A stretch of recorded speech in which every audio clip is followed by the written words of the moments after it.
Nathalie Fabcost, bonjour. Bonjour. Vous êtes professeure agrégée des universités en sciences de gestion à Aix-Marseille Université et vous avez coordonné l'ouvrage « La logistisation du monde », je l'ai bien prononcé, avec Aurélien Rouquet. Justement, votre ouvrage, comme son nom l'indique, est dédié à la logistisation, la logistique.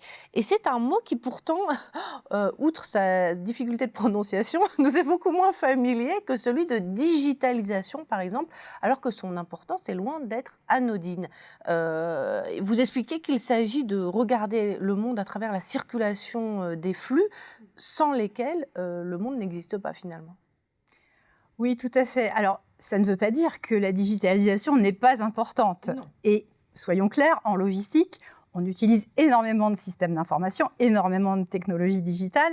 Donc, la digitalisation, on la connaît. Néanmoins, avec cet ouvrage, ce qu'on voulait mettre en avant, c'était l'importance des flux, effectivement, et des flux physiques, que ce soit des flux de marchandises, mais aussi des flux de personnes, des flux de matériel, en quelque sorte la vraie vie. Puisque finalement, ce qui fait la force de cette fonction, ce qui la rend stratégique, c'est qu'elle exécute au quotidien les plans stratégiques. Il n'y a pas de business model si la logistique n'est pas au rendez-vous. Donc finalement, remettre l'accent sur le rôle fondamental de la circulation des flux, quels que soient les domaines d'activité, puisqu'on peut parler de l'industrie, mais on peut parler aussi de la santé, on peut parler de tous les services, y compris dans le tourisme, les festivals musicaux. Enfin voilà, ce livre donnera plein d'exemples des secteurs qui ont avantage finalement à repenser cette question de la gestion des flux en pratique. Le diable est dans les détails.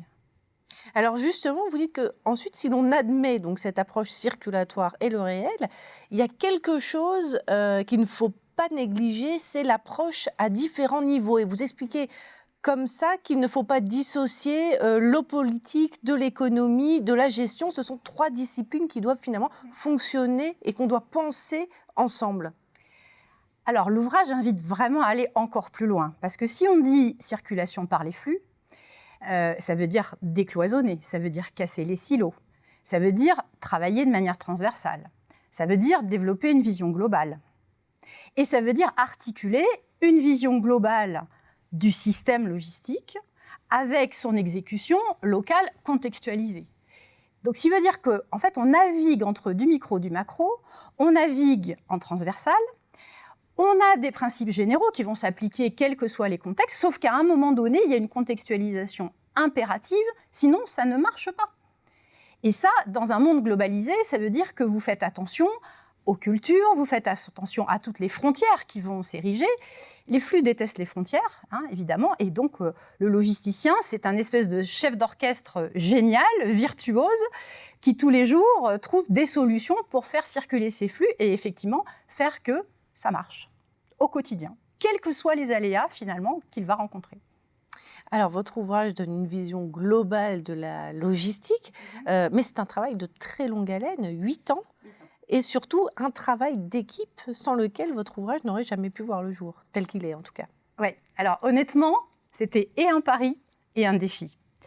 Le pari, c'est quand j'ai pris la direction du laboratoire, le Cretlog, donc c'est l'œuvre du Cretlog en quelque sorte, sur ces 8 ans.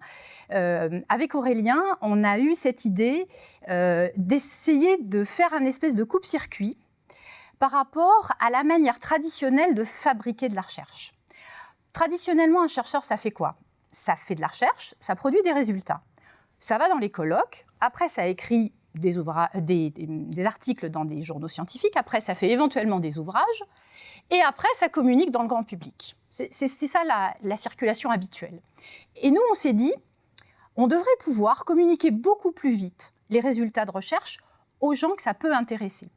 D'où l'accord avec Supply Chain Magazine pour avoir ces billets très courts qui sortent dès que la production de la recherche est faite. Donc en fait, une sorte de fast-track pour informer le plus vite possible les professionnels de nos résultats de recherche. Et la surprise, ça c'était le pari, parce que faire écrire des chercheurs sur des formats courts, c'est pas évident. Donc ça c'était le pari, et Aurélien Rouquet, qui a été le coordonnateur de cette rubrique, l'a fait de main de maître. Et par ailleurs, la surprise, c'est qu'effectivement, au bout de 7 ans de production, on s'est rendu compte qu'on avait un matériau qui donnait une vision kaléidoscopique extrêmement riche de ce qu'est la logistique.